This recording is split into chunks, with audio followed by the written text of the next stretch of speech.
Hey fans, did you know that Dash is the only digital auction platform built specifically for professional sports teams and their fan bases? It is also your place to score your favorite hockey team's most authentic memorabilia and game day experiences. Dash powers the auctions for your favorite AHL, ECHL, SPHL, NAHL, and USHL hockey clubs, plus many more across sports. Get in on the bidding now by texting DASH to 66866 or visit thesendbin.net and click on the word auctions in the upper right corner to find out the latest hockey auctions. Dash, making sports bidding so much easier in the digital age. This episode of the In the Corners podcast is sponsored by Sporfy, the sports video platform that allows you to instantly capture, replay, and share your favorite game highlights, all without having to film. For more information, visit sporfy.com or download the mobile app from the Google Play Store or the App Store.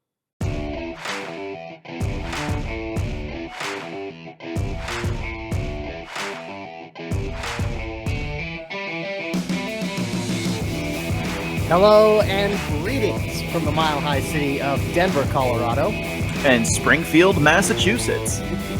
This is the In the Corners podcast for Monday, November 2nd, 2020.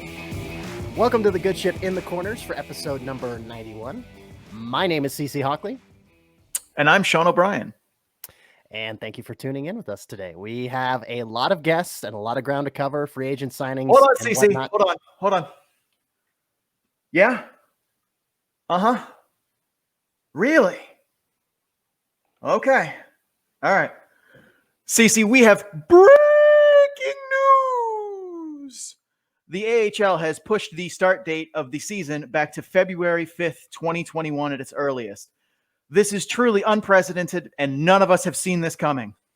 Sean, I'm pretty sure it has precedent from earlier this year, and literally all of us saw this coming. Well, what do you want from me, CC? I don't get great service on this thing, probably because I have Verizon, but and it's a banana, so probably not. But let's talk about this though, albeit briefly.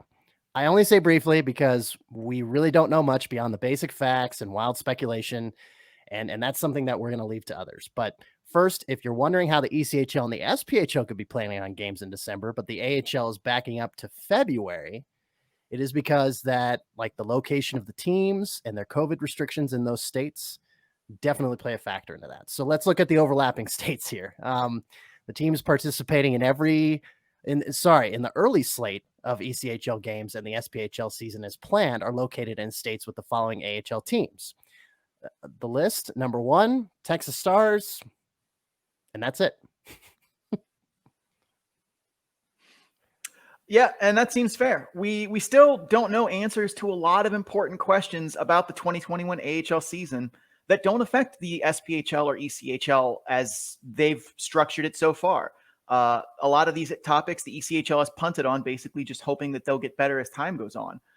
For example, is the Canadian border going to reopen in a usable fashion to allow AHL markets in Canada to travel back and forth, as well as to have U.S. opponents to come to Canada without having to spend 2 weeks in quarantine?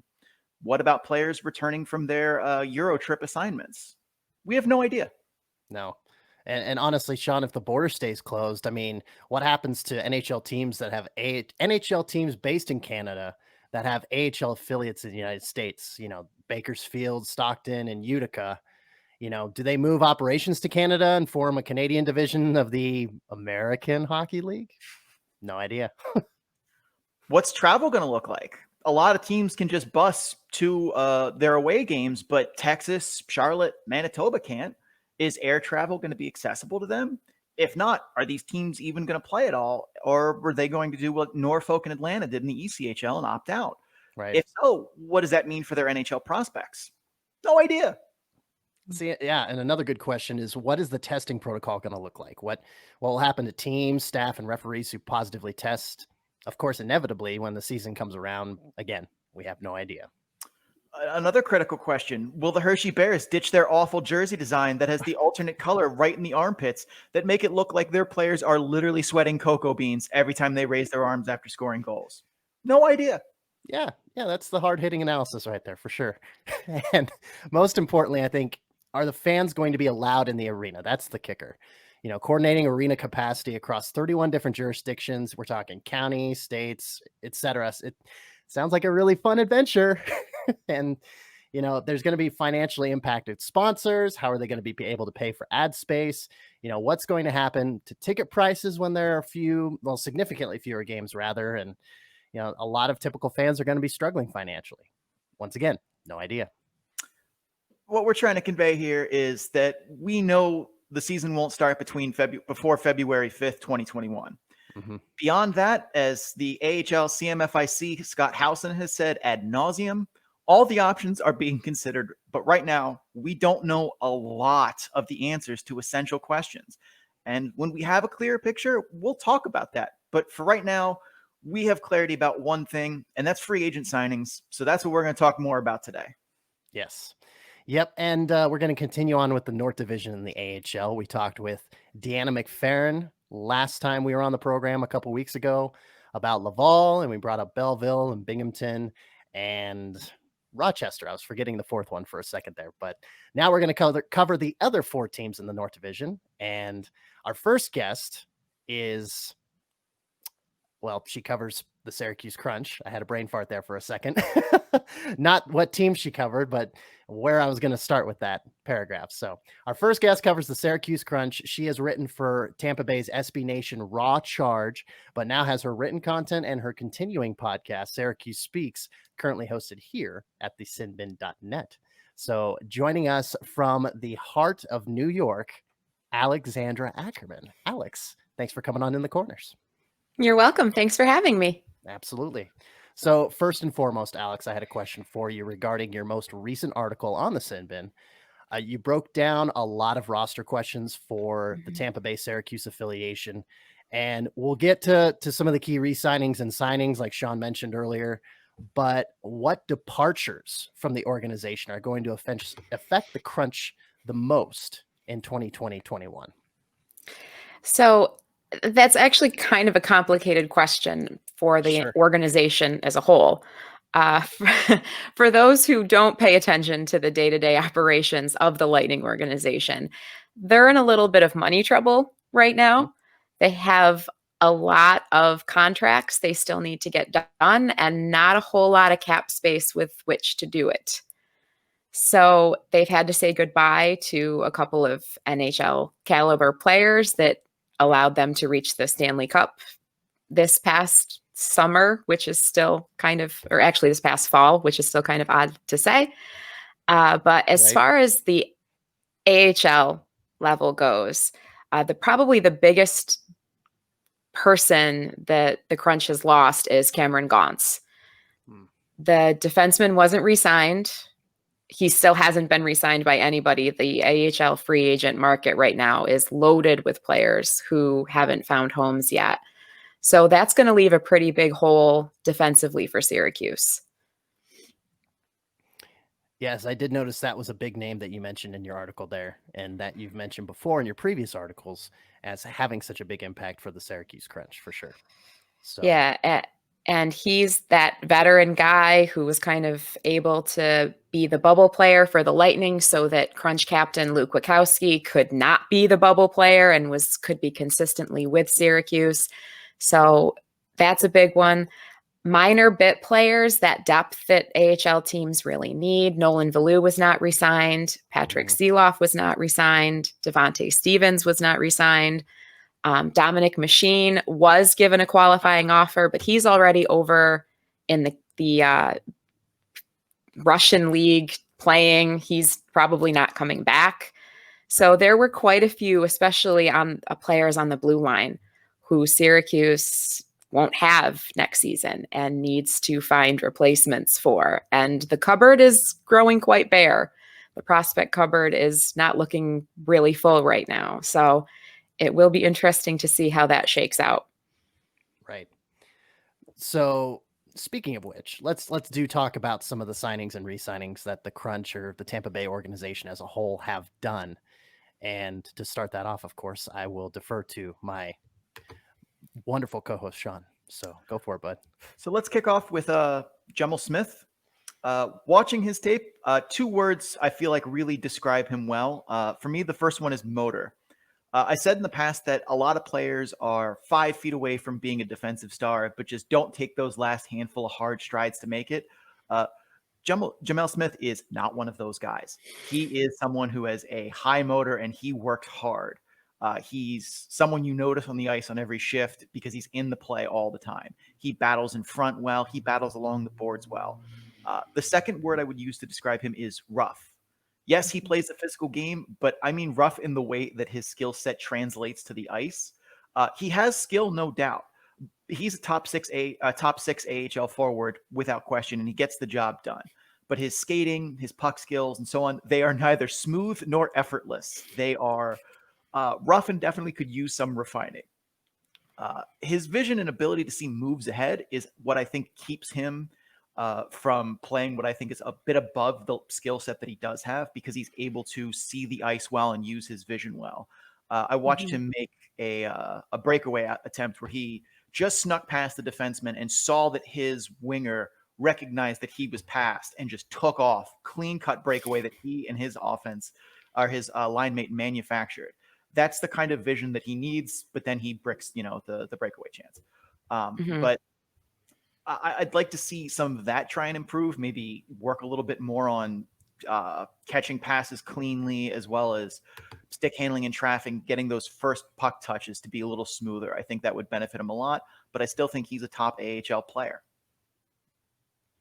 Thoughts on that, Alex? I actually think that he is probably, if he ends up in Syracuse, which again, with the Lightning and the moves they might have to make or the trades they might have to make, Carter Verhaeghe is no longer with the organization. So that might open up a spot for one of those guys to be on kind of that healthy scratch bench, called in when the Lightning might need them. But if he lands back in Syracuse, I think he's going to be a guy that they're going to be leaning on really heavily. So those things that you just mentioned that he probably should be working on, he needs to get those ship shape really, really quickly, because unless there's a big veteran signing that the Lightning is just kind of hiding right now because they don't have the cap space to announce it, Syracuse is, again, looking a little bare in terms of talent at all positions.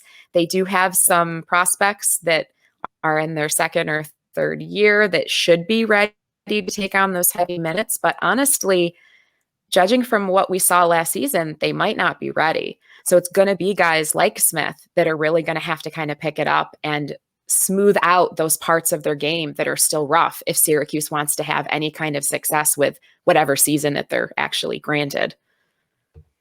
Yeah, and going from a re-signing in Mr. Smith there to a new signing, a gentleman that played on the San Antonio Rampage, may they rest in peace, last season, and now he's going to be a defenseman for the Syracuse organization.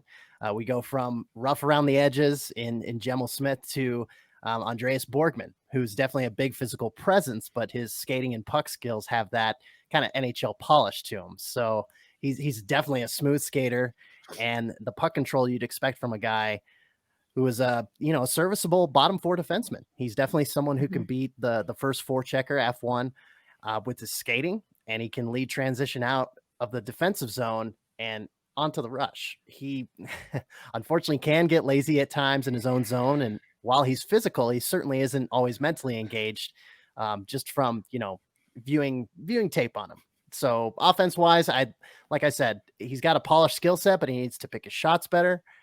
He fires way too many low percentage pucks from nowhere that are wastes of puck possession, and he's listed at 6 foot, which is true if he got measured in skates, but I don't think he's definitely that tall barefoot. So what do you think about him coming in, after a couple of years in the Marlies or the Maple Leafs organization and Rampage? What do you think about him coming in as a depth defenseman?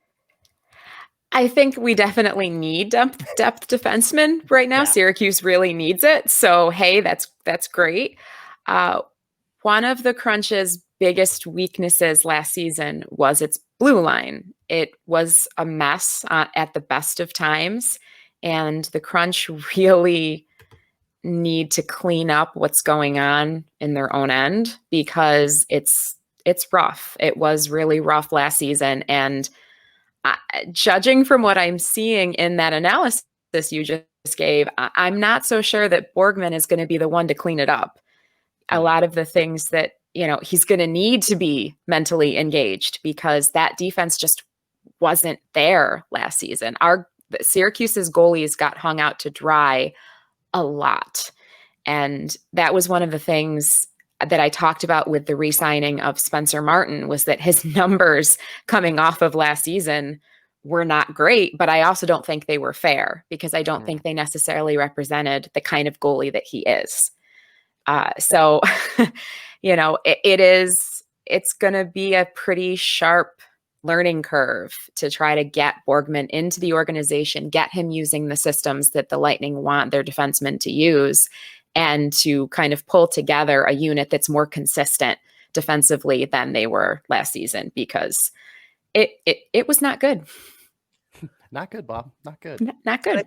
Not good. What will help bring to that defensive core that they may be lacking outside of someone like Cal Foote is the ability to make good exit passes and to beat that first forechecker with a skating or with a pass, which is something that you'll see a lot of teams struggle with this, and that's how they end up getting penned back in their own zone when it should have been a breakout going the other way.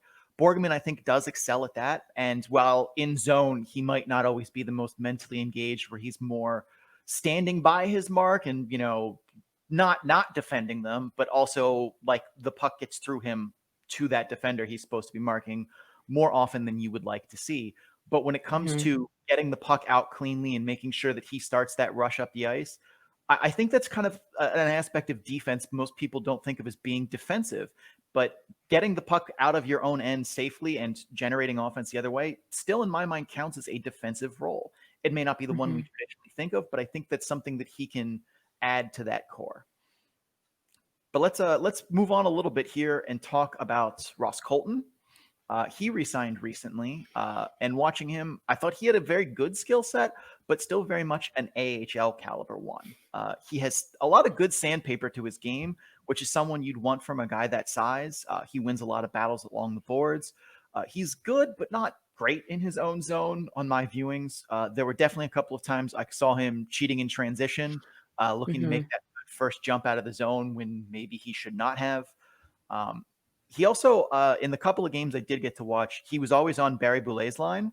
I don't know if that was a season-long thing, but it definitely seemed like a good pairing for them, as I feel like his kind of sandpaper skills and willingness to go into the dirty areas to get the puck, but lacking kind of that fine touch, pairs very well with Barry Boulet.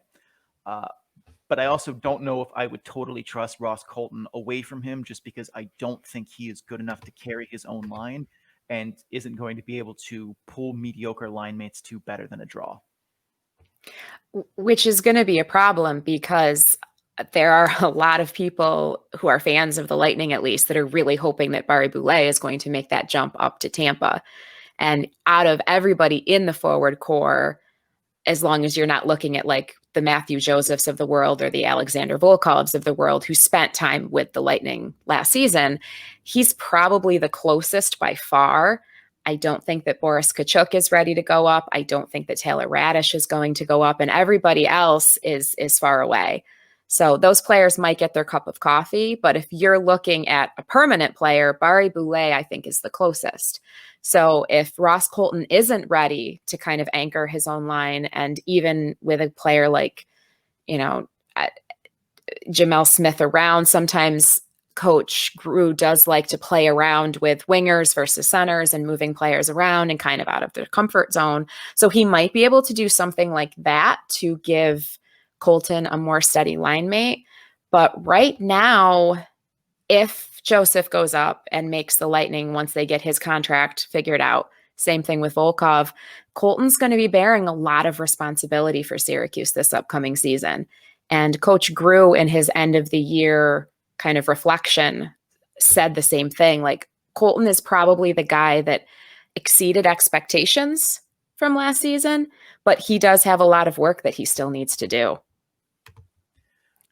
I definitely agree with that assessment. I also think too, Barry Boulet, unlike the roles kind of Carter Verhaeghe played, or Matthew Joseph occasionally when he got called up, I don't think he is going to get called up to the Lightning to play fourth line kind of grind minutes.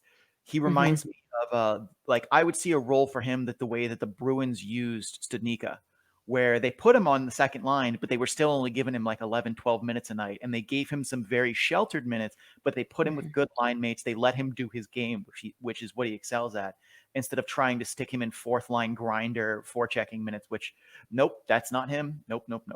And I think if he gets called up, that's the spot he's going to be in. And he's either going to be playing, second line or riding shotgun, or like where Tyler Johnson used to kind of fall in the lineup, as opposed to, playing your traditional fourth line minutes, which is kind of a weird spot to be basically playing second, third line minutes or in the AHL. Yeah, I agree. And honestly, that as soon as you started saying it was that Tyler Johnson spot that I was thinking of, because Johnson is kind of the big contract that the Lightning are trying to dump right now. And they tried to get creative. They were hoping that he was going to get picked up when they sent him through waivers. Nobody seemed to want to help the Lightning out with that. So it's going to be, like Benning special of bail another team out of cap trouble. Yeah. Go ahead. Sorry. And I was just going to say, and speaking of Colton, if we're looking at having to sweeten a Tyler Johnson trade with somebody, Colton might be the guy that they'd be looking at. From a Syracuse perspective, I hope not. I would kind of honestly like to see Tkachuk or Radish maybe thrown in instead, because I think that Colton is further along in his development than they are. But if they're looking to dump Johnson and they need a way to kind of sweeten that deal, maybe Colton's where they go. I don't know. That's one of the bigger question marks that we're going to have to see, is who is left after everything is done, because it's unknown right now. CC, last guy we want to talk about here, the goalie, Chris Gibson, that the Crunch just locked up. Yeah. So we've talked about the defensemen and the forwards, a couple key players from those positions. And now we're talking about the goaltending situation. So back on March 24th, you re-signed Clint Windsor, more of kind of an ECHL, AHL borderline goaltender, definitely spent a lot of time with the Solar Bears in Orlando. And then within the span of a couple days, I remember you writing an article a few months ago. You're like, what is the goaltending situation going to look like? And then boom, that got resolved very quickly and in short order. Just at the beginning of October, the 8th and the 9th, Spencer Martin re-signs on the 8th. And then you get Chris Gibson from Bridgeport on the 9th. And that pretty much shores it all up. So from what I've seen in his time with the Sound Tigers, he's kind of a very inconsistent goaltender. A lot of nights he's dragged an unwilling Bridgeport team to victory, and then the next start he'll give up 4 goals on 28 shots. So you can chalk that up to Bridgeport being very bad in front of him. Again, you can kind of relate to that in viewing Syracuse's defensive woes, but the same was true in 18-19 when Bridgeport was 6th in the league in points percentage and had a reasonably decent defense. So for a big guy who has good athleticism, I thought he played smaller than his frame, and he kind of struggled with angles on rush chances. Will he be good enough for the Crunch to go on a playoff run? I think he could be. And that's all you can really ever hope for from, as Sean always likes to say it, goaltending is voodoo. So that's all you can hope for your voodoo practitioners. So, Gibson and Martin and net, it beats a stick in the eye, Mm-hmm. And the one thing I can say for Martin is that, his numbers weren't great. I think his goal percentage was a 3.0. His save percentage was above 900. It wasn't great, but he also ended up taking on a lot more responsibility last season for Syracuse than he was expected to, simply because Scott Wedgwood, and he's someone who is injured quite often. And we knew that when we signed him, and he's a great personality guy. Wedgwood was really good for the organization when the stoppage in play happened and Syracuse was looking for social media people to kind of step in and pick up some of the slack of not having a full-time staff on hand. And Wedgwood did a lot of things for the community during that closure period, but he was injured for a lot of the season. And so Martin almost ended up kind of being the de facto number 1 in Syracuse, despite probably not being in a position in his career to actually have a number one AHL spot. So there is that to take into consideration too when you look at Martin's performance. So having a veteran in front of him that will hopefully be a little bit more healthy than what we saw out of Syracuse's actual number one, at least on paper, last season, could be a plus. The other thing to keep in mind too is that Syracuse has a relatively young goalie coach currently, and he only is one season in. So last season was kind of a trial by fire for him after taking the reins from Carl Gehring, who I won't talk about much because if I start, I won't stop. But, he had big shoes to fill. And I think that that's something to keep in mind too, that, Syracuse's coaching staff, they had a new goalie coach, they had a new defensive coach that all had to kind of mesh in with Coach Ben Grew, who is known for wanting things his way. So maybe some of the inconsistencies that happened across the Crunch organization on defense in goal were more too with a coaching staff trying to find their footing with each other and with the league and with the Lightning organization. So I think that that's also just kind of something to kind of keep in the back pocket of your mind is that, hey, the coaching situation was new last season. So maybe coming into this season with a new veteran goaltender and that returning second in command, maybe things will go a little bit smoother in that area. Crunch fans can hope anyways. Right. Absolutely. Sean, any closing comments for Alex before we let her go? No, I don't think I have anything. She did a really good job of covering everything. Thank you very much for coming on with us, Alex. Where can people find your stuff? So my account for the Sin Bin is at Sin Bin Crunch, and that is my main account. I do have a personal account as well at Alovimo that fans are welcome to follow me at, but my writing is now entirely over at the Sin Bin, including my podcast. My podcast is hosted by Anchor. It's called Syracuse Speaks, but you can find it on all of the major podcast hosting sites, Apple, Google, all of those things. It's on there as well. So that's pretty much where my stuff is. All right. Well, There thank you you go. very much. CC, any closing comments for Alex here? Alex is just, she knows her stuff. She's very personal. She's a pleasure to work with. And she's been a great addition to the AHL team here at the Sin Bin. So thanks for coming on, Alex, and keep up the good work. Keep doing what you do. Thank you. And thank you for recruiting me since, you were the one who reached out and I appreciate it. It's been nothing but a pleasure so far. So thank you. Hey, sounds good. So have a good rest of your weekend. Thank you. You too. Thank you. We'll see you later. Take care. Okay. All righty. So we're in the process of getting Zack Power in. He's been covering the Toronto Marlies for the Sin Bin since the beginning of the 2019-20 regular season. First time on In the Corners. Welcome in, Zack. How you doing, bud? Hey, man. How you doing? Doing good. Doing pretty good. Thanks for joining us, man. And let's see, daylight savings time and everything. It's 11:30 Mountain here. So it's what, 2:30 or no, 3 o'clock? Yeah, we're way in the afternoon now. The Newfoundland time zone is really weird, and it's something that you almost get used to as a kid because you're watching so much like Canadian and American television. So they'll say, "Oh, well, the Habs game is going to be on 7 o'clock tonight," and you're like, "Okay, yeah," and then.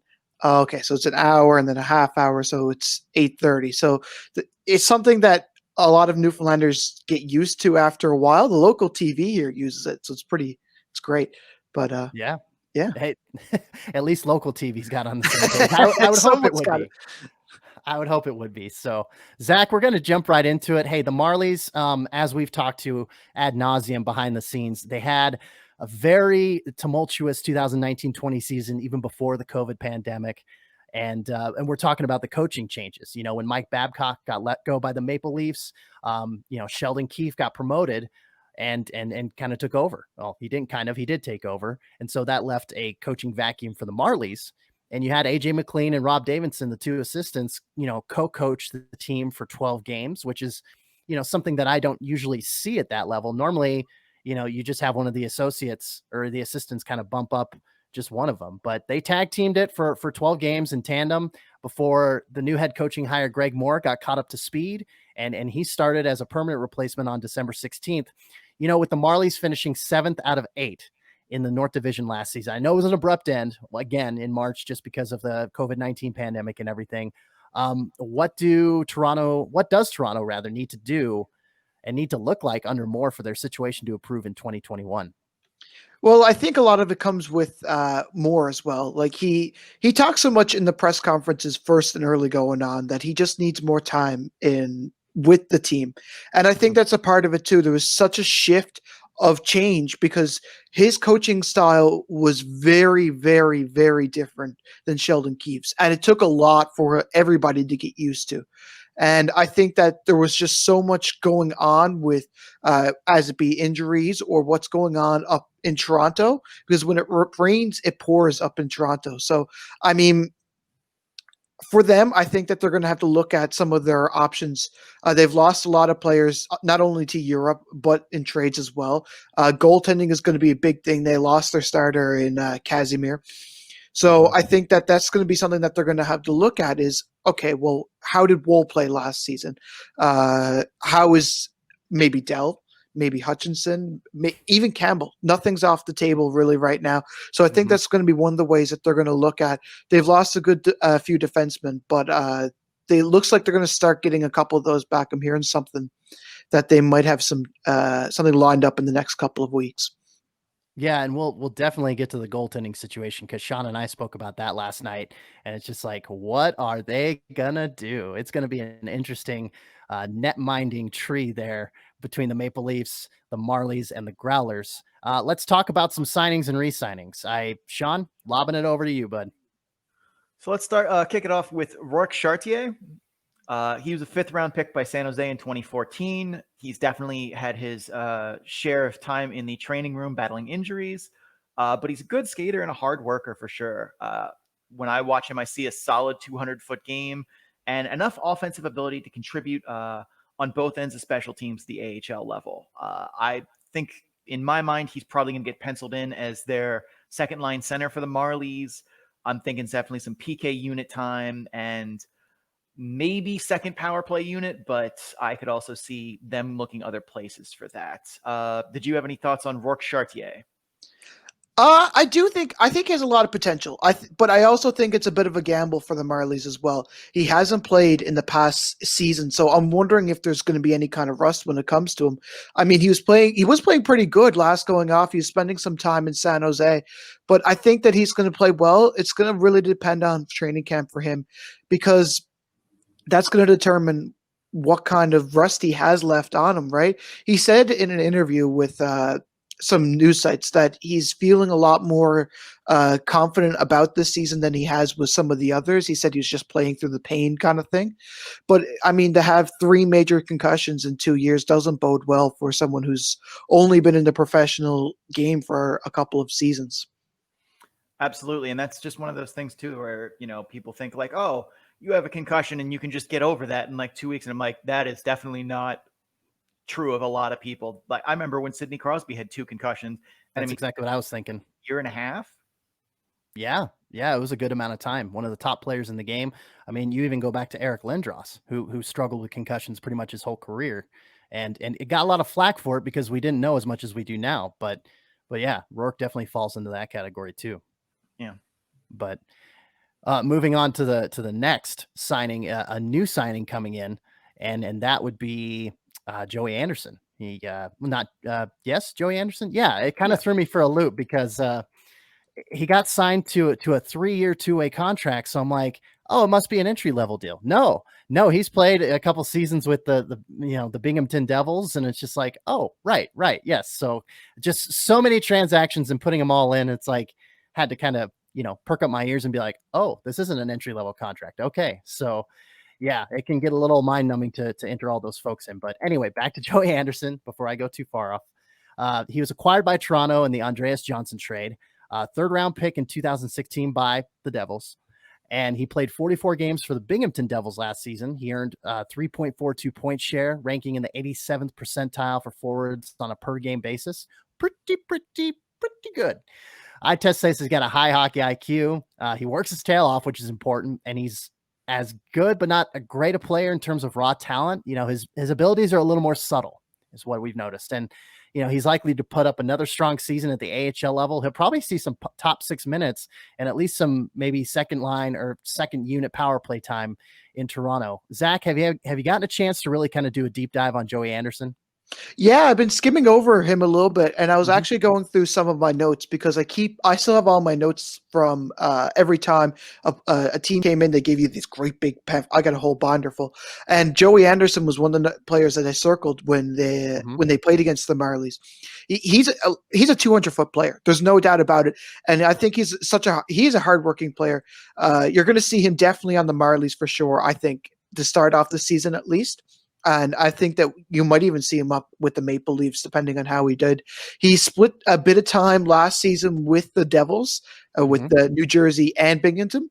So right. I think that there's no doubt in my mind that Dubas might take a chance on him. I mean, they signed him for the next couple of years, so he has a lot of potential. He's playing as the captain of the U20 team for the United States. So I can't see why they wouldn't put him in a nice role with the Maple Leafs later on down the road, especially considering it's a two-way contract. But I think he's going to be starting with the Marlies for the 21 season, I guess. Right. I would be surprised to see him come to the Maple Leafs next season, just because I feel like, I mean, if injuries, when those do happen, I could see him maybe getting some spot duty. But I think the Leafs are very stacked in some of their bottom line setups and who they want there, especially when they bring in guys like Joe Thornton, and they still have Jason Spezza there, who I think are going to take those roles over Joey Anderson every time. But I do think that, you know, those are two veterans that are clearly in their last kick at the can here. And I think that 3-year contract is definitely going to have him seeing at least some ice time with the Leafs. Probably not in this upcoming season, but going forward in the future. But let's get into this goaltending situation, since it is a whole lot of what's going on. Oh yeah, go for it, Sean. So Dell and Hutchinson, I want to talk about them together, even though they're very different goaltenders, because I think the more interesting conversations here is, what are we doing in terms of how our net's going to look out for how the Marlies net is going to look for next season. I laid it out on Twitter, and it seems like they have about 5 options. Number 1, Wall, Hutch, and Dell all rotate starts in the AHL, which feels very crowded. Like, that does not seem like you're going to be making the best of choices night in and night out, especially when you have 2 guys on one-way contracts who one of them is sitting in the press box 1 night in 3. That seems kind of nuts. 2, one of Jack Campbell or Freddie Anderson aren't coming back for 2021, which that seems like a strange move, seeing as you spent all that capital to get Jack Campbell, and you have, you know, Freddie Anderson is still a very good goaltender in this league. So that seems strange. Number 3 is the Leafs can carry 3 goaltenders, which is allowed, but you don't really ever see at the NHL level. The Rangers did it a little bit last year when they had Shesterkin and Georgiev and Henrik Lundqvist. And even then, the whole time, all the conversations about that were, well, are they going to send someone back? What's going on? It doesn't seem like a very efficient move in terms of using your roster space well. 4th option, Wall goes to the Growlers. Dell and Hutch split the AHL workload as a very overqualified tandem. But then the question becomes, if, you know, Freddie has to miss time and they need spot duty in goaltending, both of them are on one-way deals and would have to get waived to get sent back down. Now, maybe Hutch clears waivers, but Aaron Dell isn't. So then what happens?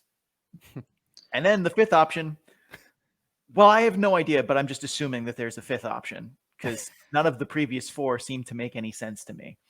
So, Zach, what are your thoughts here as to what to make of what is too many cooks in the kitchen? Well, I was kind of when they first got Dell, I said, okay, well, this is going to be bad because now you got Campbell, Anderson, and Dell sitting in that Maple Leafs kitchen, and I can't see Dell passing waivers. He hasn't played in the AHL since 2015, 2016. So, no, 2016-17, sorry. So I think that's, I mean, it's going to be hard to see him playing. He played really well for San Jose, in my opinion. I think that he serves well as a backup goaltender, but he's getting near the NHL minimum too. So you might, it's hard to say. Right now, they do have some good options. I mean, Hutchinson, he's great, but I can't see him boding very well with the Maple Leafs. I mean, they've already had their stint with him last season. I think there was a lot of pressure on him as well because the team wasn't really performing the way that they wanted to with the Maple Leafs. So I think that he was under a lot of pressure to play really good. And when Anderson needed that time off, or Anderson was having a tough night, when it rained, it poured. So, I mean, for the Maple Leafs right now, they have a good load of options. And I think that they're really going to have to start looking at getting rid of Hutchinson, Dell, or Campbell when it comes to that. Because, I mean, you also have some good up-and-coming goaltenders in the AHL and ECHL. Keep in mind, it was only last season we were talking about putting either Scott or putting Wool inside the net for the Marlies. So, and they're two really good prospects, as well as they got that guy, Parker Gahagan. He played really well in the SPHL, and he was getting like player of the week all the time for the ECHL. So whether or not they even incorporate him into the conversation is probably out of the question now. But I think that whatever the Marlies decide to do, it's going to be an overqualified tandem of either Hutchinson, Wool, or maybe even Campbell. I mean, I don't know. Yeah, Zach. Oh, go ahead, Sean. Let's say for a guy who is very clearly someone who thinks ahead in terms of how he plots his course, this is a confusing one from Kyle Dubas and company. Because I also, too, I think, like, you put Hutch and Dell in there, like, they're not prospects anymore. They are who they are. And if you're going to get Wall better, are you really thinking that you're going to build him up at the ECHL level? His numbers were okay last season. It was his first really professional crack with the Marlies. He kind of split it with Casimir. So I think the ECHL is great, and the Newfoundland Growlers have a great team, or they lost a lot of their players, and a lot of them aren't going to come back. So I don't think that it's going to be as much as a development thing as what it would be last season or the season before, because they're not the Kelly Cup winning team again either. Were you surprised when the Toronto Maple Leafs organization brought back Michael Hutchinson after the Avalanche acquired him?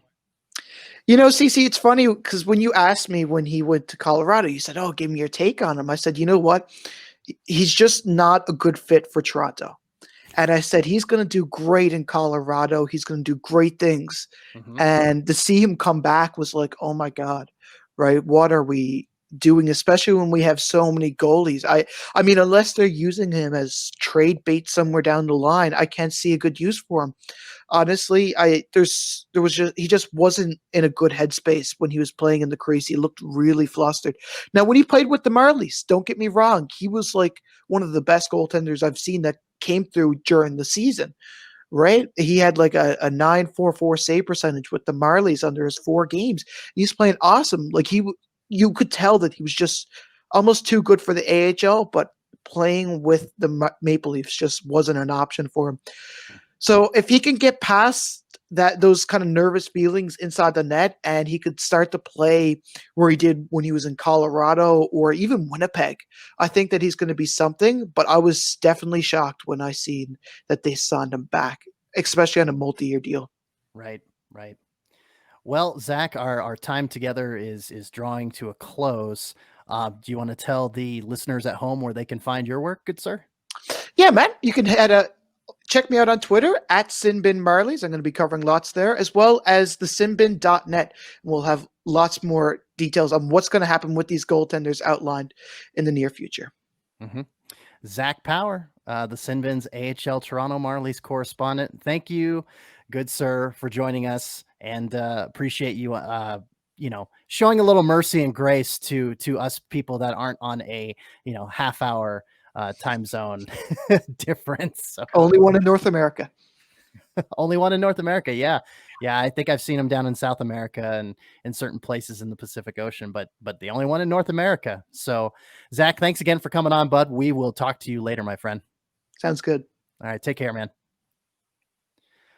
All right. Once again, that was Zack Power joining us from St. John's, Newfoundland.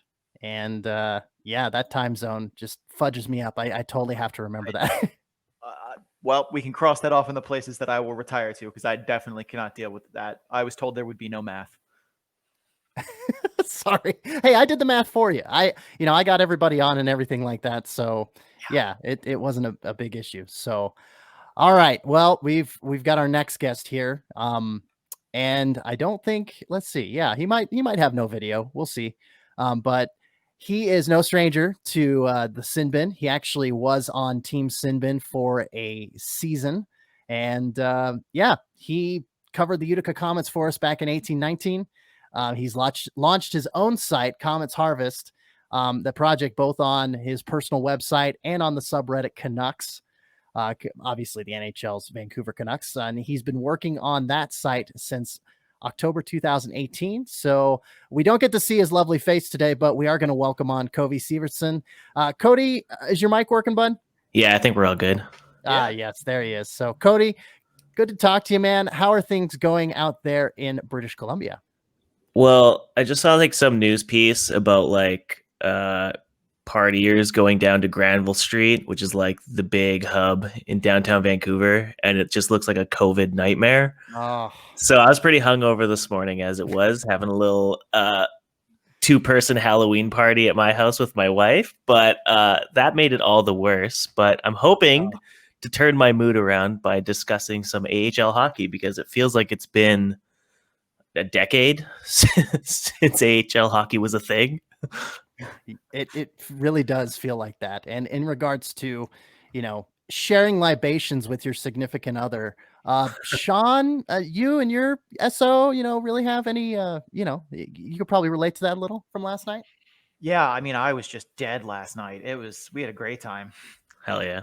There you go. So yeah, happy Halloween. And now we're in November, and and now we're looking forward to some AHL hockey. Hopefully, fingers crossed. Yeah. On February 5th. No earlier than that, unfortunately. But Cody, let's hit the ground running, bud. Let's talk about. I'll have Sean talk about Ashton Sotner a little bit. For sure. Watched him play quite a bit on AHL TV.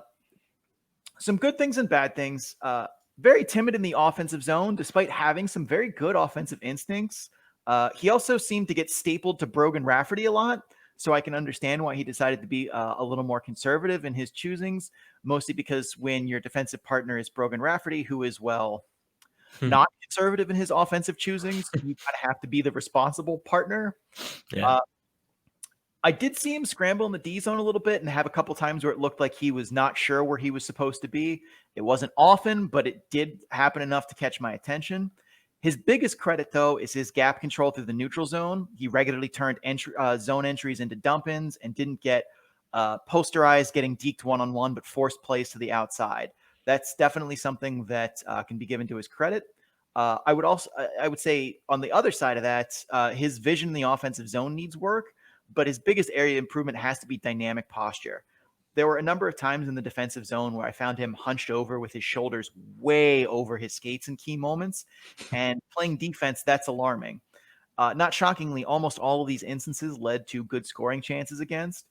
And in the AHL, you can kind of get away with having that kind of bad posture playing defense, but in the NHL, that's where you get, highlighted forever by Sidney Crosby scoring on you in overtime to win. So that's definitely something that I think there is going to be a much stronger class of AHL player this season. He's going to need to work on being better at, so he doesn't end up on a highlight reel. Yeah, definitely. I think this year will be kind of like a prove it year for him. I feel like every year he's been on a deal with the Canucks, it's been a prove it year because he's in this kind of gray area of like a 8th defenseman who's only called up if like they really need someone who's put in the work and the time. But his time in the AHL has seen him a lot on his offside, kind of like nurturing like the young kids. Like he was on the right side to Yule Levy for his debut season. I think it was last season, or sorry, wow, I'm caught up on my time here.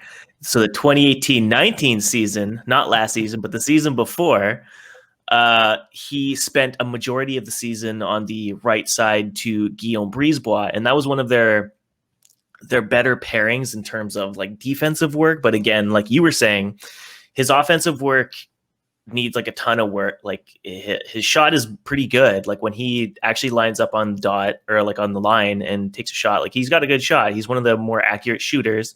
But the problem is I almost want to say like he's been tasked with playing such a defensive game that like he doesn't even opt or think like in the chess move of what do I do now to sustain offensive pressure in the offensive zone. Like it's just like, okay, we're probably going to give up a rush here because that's just like how we play. We play really aggressive, 4-man deep into the zone. So I'm going to pinch back and just kind of, hope for the best. And I think because his posture is pretty weak, because I think he's one of the guys that chews up the most minutes at even strength. He's one of their primary penalty killers too. It's not a great look, like you said, but that's kind of like the team that Trent Cull rolled out with the Comets, where he has like his set guys who chew through a ton of minutes, and you'll see guys roll in 2-minute, 2.5-minute shifts because that's just what he expects of his veterans who can play that quote unquote shutdown D role. But overall, like I like his game. I hope with this next season, there is going to be a ton of changes on their defensive side. I think the Canucks right now are looking at either like a Jack Rathbone or Oli Uelevi graduating. And so that should open up a spot for him on the left side, given the fact that he's really barely played like on his natural left side. And that would hopefully open up like a spot on the right for like, say, Mitch Elliott or Jet Wu to move up. And maybe that gets him like a normal pairing that doesn't require him to change his game so much. And he can kind of go back to what he is more used to playing on the left side. Granted, he hasn't played a lot of his natural left side, but could be something for him. I don't know if I would be too anticipatory about guys graduating for the defense after Jim Benning pulled the Nate Schmidt special. So it's true. Yeah. It's true. Like Nate Schmidt will come in and he'll like probably, I would think he would play on like the first or second pairing on his right side.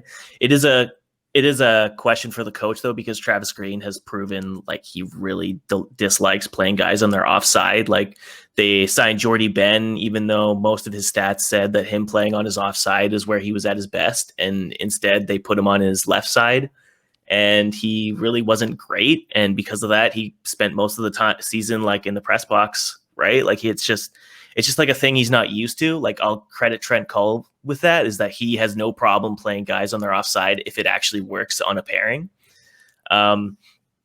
So I think Jim Benning has also said like guys like Jalen Chatfield's name's been thrown out quite a bit as one of the players that could graduate.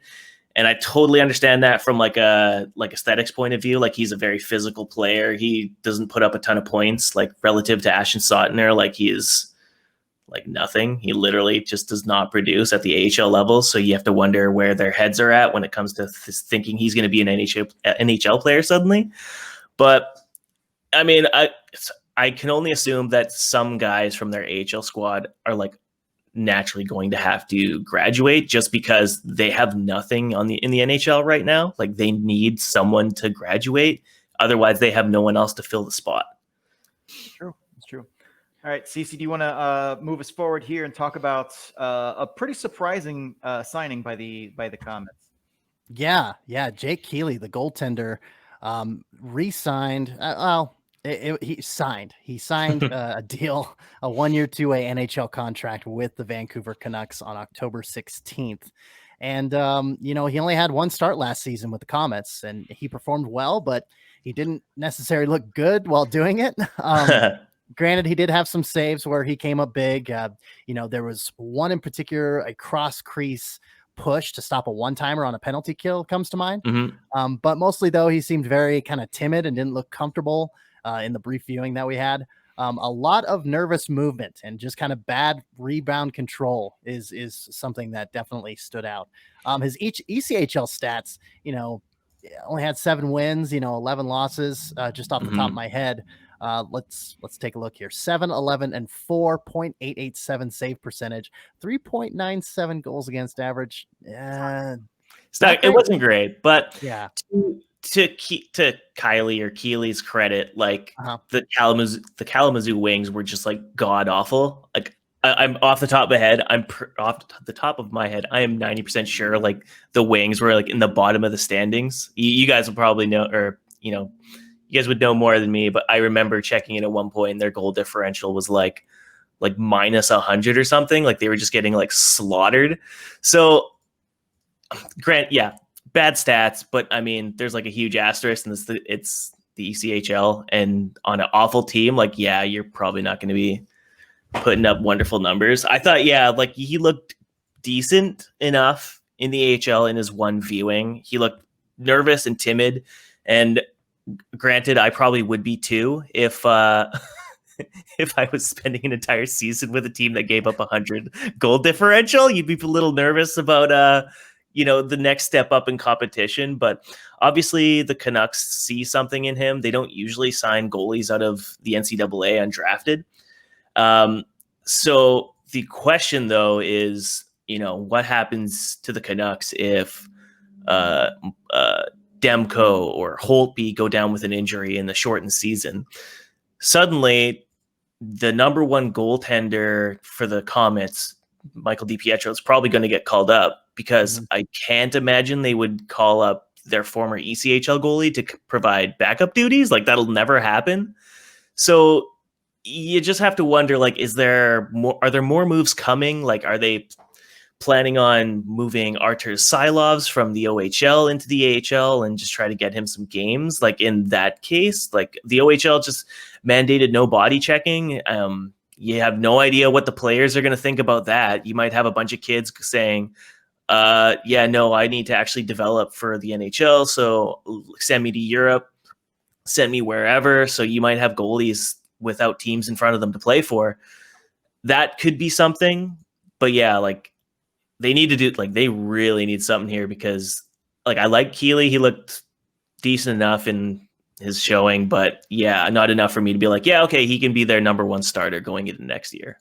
Yeah, that was pretty much how I felt too. It was just like, especially Utica has not been very busy in the free agent market so far. So that was kind of why I felt like we at least needed to talk about it, because their plan in goaltending, kind of like the Marlies who we just talked about, it's very curious is what their plan is in that, except unlike the Marlies, they don't have too many cooks in the kitchen. They have none. It's pretty wild, because I think the Comets have been one of the least Comets, and like obviously asterisk Canucks here, but they've been like some of the least active teams when it comes to preparing for an AHL team. So for the longest time, I thought, okay, maybe the Canucks have the inside track and they're just going with the idea that there is going to be no AHL season. So why are we going to tie ourselves up with contracts that we're going to have to start paying, right? But now here we are, November 1st. We are 3 months away from a tentative start date. Allegedly. And they're, allegedly, huge asterisk, fingers crossed, knocking on wood, all that, throw salt over your shoulder. We don't see any kind of plan for their farm team right now.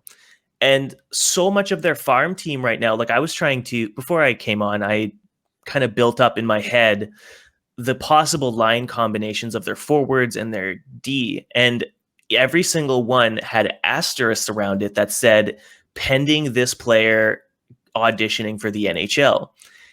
And so you have like 4 defensemen, and then 5 guys probably auditioning for NHL roles. So the team signed Jace Howerlick, which I think we'll get into later, but I'm kind of estimating, because of his 2-way contract, they're pretty sure he's going to be their number 1 center in the AHL pending the season.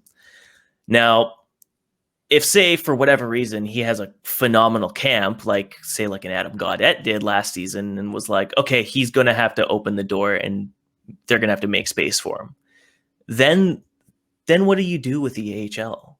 They don't really have that guy signed to a deal that's going to be their player for their center position. And the last 3 seasons, they've always had like that keystone player. Like they had Tanner Caro, who was signed to a 2-way contract, and he played really great on a line with Reed Boucher, as most players do. And he got a call up at one point, didn't see game action, but like that's just like the power of Boosh. And then the next season it was Carter Camper, and he had another great year. And total side note, he's actually like lighting up the SHL right now. He has like 19 points in 12 games or something like that. Like he's actually just like lighting it up. Yeah. And so when they didn't re-sign Camper, or they didn't really try to get like that guy who is just like a bona fide AHL number 1C, I kind of figured, okay, are they anticipating sending down some NHLers this season to fill the void? Because right now I'm looking at the list, you got like 6 forwards and 6D, and they're all like under the age of 25. Like that's just not a team like any coach is going to roll unless you're like the Marlies, who just like are like, all right, kids, go show us how to play hockey. Here you go. You want to be in the NHL? Just play pretty good. That's all you got to do. Fun. Have fun, kids. We got orange slices for intermission.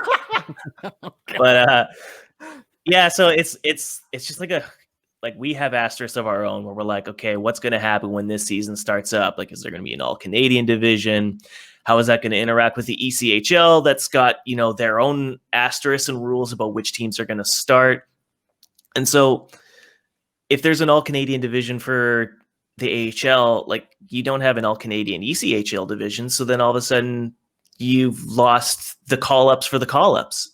It's crazy. Like what, like kind of asterisks around like these guys, like these GM people trying to create teams right now. And I'm seeing nothing for the comments whatsoever. So I'm like, hands in the air. What are you doing? Is there any plan? Yeah, there are so many asterisks going on right now. The Houston Astros are actually pressing charges for trademark infringement. But we do need to get moving on here. You did talk about Jace Howerlick. I do want to talk about him. I think that he could be like that guy that you're looking for in the AHL. I don't know necessarily at the 1C spots, but I mean, he's been a solid bottom 6 NHL player when he's been given a chance in limited action. He's looked okay. He has a good set of puck skills, especially for the AHL, but I don't see him as being someone that can carry mediocre line mates to anything more than a draw when they're on the ice. His work ethic and physicality are also really good for him, which is surprising for a guy to be that physical at 5'11", 196.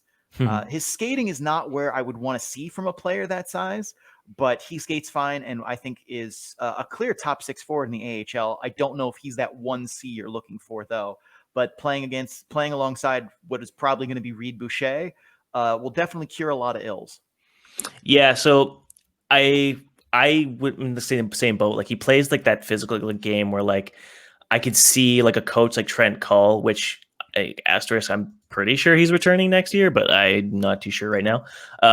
He's the type of player that like a Trent Cull or a Travis Green are gonna love, and like even if like his downsides, they're not really gonna care. Like Zach McEwen, for example, like for all of his skating ability, his offensive chops, and all that in like his breakout season in the AHL, like his defensive game was just like atrocious. Like his penalty killing was like one of the worst in like his limited minutes. I think, yeah, like of any guys that touched the ice during a penalty kill, like he had the worst like goals against average or whatever. It was really bad, but because he has those like attributes that like make him like a coach's dream, right? Like a guy who's not afraid to hit, he's not afraid to fight. He's like the typical guy that you would build in like NHL like 20, just like tough guy player who could score a lot, right? If Milan Lucic was also Leon Draisaitl. Yeah, exactly. And from America, so it's okay for Trent Cull to like him.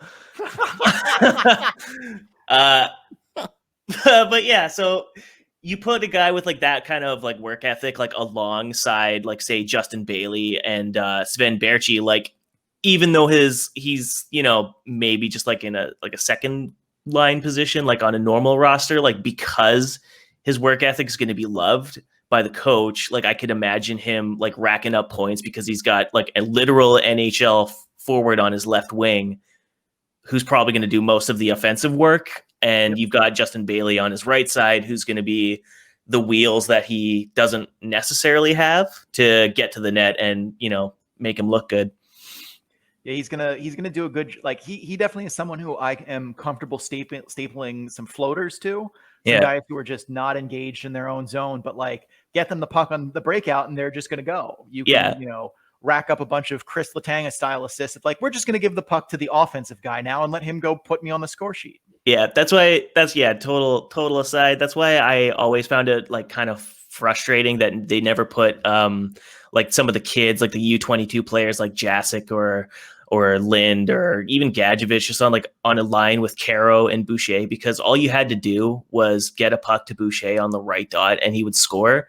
And so like little things like that where you can just have a kid who has no idea what he's doing, but like he just like through osmosis learns how to tee up one-timers to like an actual NHL talent. Like that's what they kind of need to do now that they have Berchi. Like you have Lind picking up this great like distributor role from this guy who's been through the ringer up and down through the AHL, NHL and knows how to play. And we saw him like just blow up his season last year, like put his name like on a stamp, like y'all must have forgot, but Cole Lind's here to play, right? So hopefully that'll kind of happen with Howerlick too. Like he can maybe have his game elevated by a Berchi or a Bailey so that like routinely ordinary players that are just like physical can actually be something more than that. Yep. Moving on here. We got one last signing to talk about here. CC, tell us about Gian Brisbois. That I guess I don't want to say it with that much gusto. I might tip over in my chair, but yeah, Brisbois, he had a lot of quick reads and certainly mobile enough for sure, but his puck skills are not something to write home about. You know, he's someone that he can be also kind of too conservative. Offensively, he's a bit of a gargoyle on the blue line during, you know, in zone offensive 5-on-5 and has the vision and skating to join the rush effectively as a fourth forward, but just doesn't do it. And, you know, personally, I'd like to see him improve on his cleanliness of his puck receptions. He makes a lot of turnovers due to not picking up pucks off the wall or receiving passes cleanly under pressure. And, you know, he just kind of ends up losing control of pucks he should have, you know. And I like him as a middle of the road second pairing guy, but I wouldn't use him on the second power play unit, which, you know, he did see some time on last season. Yeah, he's a bit of an anomaly where he's supposed to be that left side, like smooth skating offensive defenseman, but he gets to the blue line and it's kind of like the offensive just like stops and he kind of holds back. I don't know if that's like nerves or something, but like he has an okay like wrist shot, but he doesn't really use it that much. And so it's kind of hard to pinpoint like what he himself envisions his role in the AHL or NHL, because he's defensive enough where you're like, yeah, okay, he's got the defensive side down. He's a little small, but he's not afraid to be physical. He's okay on the PK, but then you think, okay, but his game is his skating. Yeah. He loves to move the puck up the ice. He gets into the zone and then he just hands off because he's too timid with his shot. I think his miss percentage rate was like through the roof when I checked it.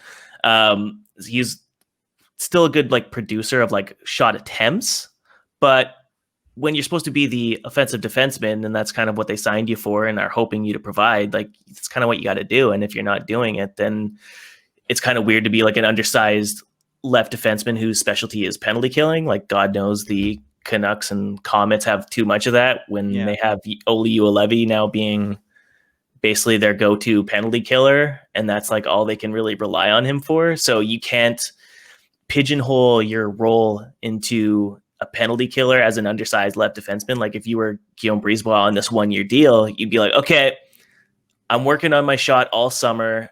I am going to become the Brogan Rafferty of the left side now and try and remind people that I am worthy of that 7th D spot than say like a physical player like Jalen Chatfield or whatever. I think for me watching his video, the one thing, like if I were the Comets video coach, I would just have a playlist of the handful of times that he actually stepped up, joined the rush as F4 and created offense from it. Because every time I saw him do it, something good happened. And I would just be playing those from in the locker room and say, do this more. But he's like Jake Vertanen basically at defense. Like they constantly show him video. Like, we love you driving the puck into the zone. Like, do more of this. Why don't you do this? And then shake him a bit. It definitely becomes kind of that like, and he is on the blue line. He is, CC said, he's a gargoyle. His playbook for when he gets the puck on the blue line is shoot puck blindly on net or rim around. Yeah, that's tough to watch too, because a lot of those plays too, when he does get the puck, like he consistently finds himself like open lanes to dry or take a shot on net, and it's either ring it around the boards to Brogan Rafferty, who's got like naturally a better shot. Like it's not like I would too. I'd be passing to the guy who's got a bomb from the blue line. But like I said, if your hallmark is you're puck moving offensive defenseman, like you got to have some onus and take the shots yourself too, because otherwise you're just giving credit to your other guy instead of owning your own game and cementing your role. Basically, it's kind of strange, but I mean that's the AHL for you. Yeah. All right, I think that's all from us, Cody. So please tell our listeners at home where they can find your Comets work at. Yeah, guys, you can catch me at the cometsharvest.wordpress.com. Hasn't been updated in a while because the misery of 2020 has killed my drive to write about hockey. But hey, when the season starts on February 5th, you'll be catching more game recaps and the like from there. So thanks for having me on, guys. I really appreciate it. Cody, yeah, thank you for coming on, bud. We will hopefully talk to you soon. Cheers, guys. Cheers. Take care. All right, Cody Severson. From I want to say Canucks Farmies because that's what the site used to be called, but it's not called that anymore. It is called Comets Harvest. Yes, he changed it because he was going for a little different rebrand. So anyway, thanks again for Cody coming on. Our fourth and final guest, last but definitely not least, she actually just launched her own podcast through the Sin Bin last week, and she's been writing for us for a little over a year now, covering the Cleveland Monsters since the beginning of the 2019-20 season. So welcome on, Miss Dina Weinheimer. Hey, Dina, how are you? I'm doing good, Cece. How are you guys? Doing great. Doing well. Good. Yeah, doing good. Happy November. Did you have a good Halloween? It was actually really quiet. The weather here in Central Ohio wasn't good for trick-or-treating or anything like that. Around here, they do it on Thursday, just for a multiple of reasons, mainly safety. So the weather wasn't good. And then, yeah. So it was very quiet. How about you? Just hung out with this guy, and over a Zoom call, we had a fun game night over Jackbox. So that was nice. Pretty good. Yeah. It was nice. Appreciate him and his wife inviting me on. So first things first, Sean had something to point out to you that was I read over it. I'm just like, is this for real? There are some things that are just too stupid to be made up. Yes. So Sean, dive in a little more on this Monster Energy drink versus the Cleveland Monsters trademark battle here. When I first saw this, I came across this completely by accident. I was looking up something for the Cleveland Monsters. I think I was looking up their logo or something. And this was one of the things that came up. And I'm like, no, that can't be.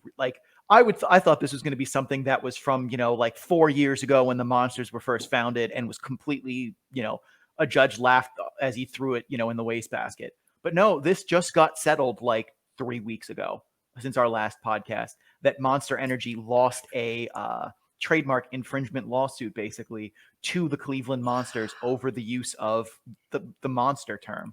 And I just, like I said, it reminds me of the WWE, WWF lawsuit of yes, pandas and guys with steel chairs. I confuse those things all the time. I don't know how many times that I've confused Mark Dano with an energy drink. I cannot believe this. So Monster Energy is cited trademark infringement against the once Lake Erie Monsters, now Cleveland Monsters. Correct. And they lost. In a lawsuit that was not a short one. This didn't just, this wasn't, this proceeded through many stages of court that, I'm not a lawyer. I just play one on TV, but it very much seemed like something that should have been laughed out by a judge. And yet, this went on for some time. We'll put the link in the description in the show notes here for people to click on and read. But this is real. This is too stupid for me to have made up. Oh my gosh. I'm trying to think back. to, I don't remember what year, but I believe I have seen them like be in events together. Like Monster has like either co-sponsored or had handed out samples or something at Cleveland Monster events. Oh, that's Wow. I would say within like 95% certainty. That makes it even weirder. That's right. What the heck? Wow. Well, hey, let's get to the on ice product because this is all right. For me. This is yeah, it's a little too bizarre for me. But let's start out talking about one of the newcomers to the Cleveland Monsters. It's a guy I'm familiar with because I got to see him at the Dallas Stars developmental camp in Boise, Idaho in 2018. Gavin Bayreuther rather. And he's an average skater. You know, his offensive instincts are very good. His vision and ability to see moves ahead in the offensive zone is also pretty good. His puck skills leave me wanting a little more. His in zone defense won't ever get him, the shutdown label or responsibilities, but he's good enough to not be a liability in his own end. And for someone who produces offense at the AHL level without being a liability in their own end, I think that's more than good enough. Have you had any time to break down any tape on Bayreuther or anything, Dina? Some of the stuff I had seen about him, and you can maybe try to back me up or confirm this, was about his special teams, like power play. And that is something that the Monsters definitely needed help on after last season and before that. But that isn't limited to just the Monsters. That is an organizational thing for the Columbus Blue Jackets from the top down. So to me, this almost seems like a signing to, yes, we need bodies on defense. We need big bodies on defense, but also they desperately need special teams help. And with Adam Glendening and Gabriel Carlson kind of being up in the air, like there's been some hints from the Blue Jackets that maybe one of them may be going up top this coming season, potentially. I see that as maybe a replacement for one of those two should they make the jump. Okay. I could see Bayreuther quarterbacking their power play. I don't know, he can't be worse than what they were, like 10% last year. It can't get worse. Right. You could put 9% of pucks in the net on a power play by accident, so it can't get worse. But I don't think he is going to suddenly be the spark that drives them to 20%. But he can definitely improve it. I think they need to manage him well, though. I would not put him at the top of the point for that spot. I would put him on the right sidewall, I believe it is, on his offside, where he can put when he can be kind of that like Patrick Laine spot where he's there just to hit pucks at the net, and that's it. I think that's something that he could do well, but if you're going to put him on the top of the point on the blue line, I don't think he has the puck skills to be able to quarterback that. But if you put him as a side shooter, I think that's something that more fits with what I've seen from him. I don't think Texas used him there, but I could be wrong about that. Yeah, that was basically my inkling was potential power play help. Doesn't look like he's overtly physical, but they've got several other forwards and defensemen that can fill that role. So, I'm hoping him along with a couple of the other free agency signings seem to be good on special teams. So I'm thinking that's possibly his role here. I definitely think he will help, but I do not. I think their problems are still bigger than that. A lot of times watching their power play work, it seemed like they understood the structure they were supposed to stand in, but they didn't understand how those structures functioned. And I think that's a bigger problem for them, is that they know that they're supposed to, stand in this spot by this dot or be in the 1-3-1, but they aren't necessarily understanding how working those passes down low and hitting the bumper and making those plays shifts the defense with them to open up other lanes. That seemed to be more of a conceptual thing that they were missing. And some of that is definitely we didn't have the talent that had the puck skills to make those moves, but some of it is just we didn't have the understanding. At least that was my reading of it. But one guy who they did re-sign from last year's team is Dylan Simpson. In my viewings, Simpson is a capable defenseman during in-zone defense. And while he's not a fast skater, he has good edges and is probably their best defender in transition on that team in the neutral zone. He defends that blue line well. I will say, though, he did not do well in my viewings under pressure from the forecheck. I don't think he processes the game fast enough when making those first passes under pressure, and he ends up under pressure just doing a lot of glassing out or making bad turnovers in his own, neither of which are things the Monsters need, because in addition to their special teams problems, they also struggled mightily in making transitions from their zone and turning a zone exit into rush offense. Yeah, I mean, he is definitely dependable and helps provide a little bit of stability and security on the blue line. I mean, for full disclosure, last season was, I believe, a career high in like goals and points in his pro career. But one good thing about Dylan Simpson is he is not afraid to not only help some of the younger guys, but he's also not afraid to learn from them. There was a bit of time where he was paired with rookie defenseman Andrew Peeke. And the two of them together was something really interesting to watch. I mean, I know there's a better word for it. I can't think of it. There are definitely other words I would say. But I mean, just the physicality and the fact that while he's definitely one of the more veteran guys on the team, the fact that he's still willing to learn and grow speaks highly of him on his mentality.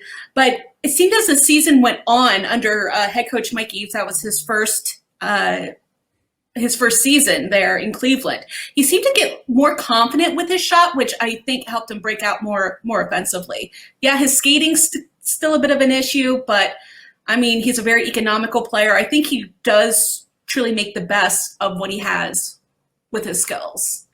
I will say I very much do not expect that goal scoring total and his offensive output to be matched next year.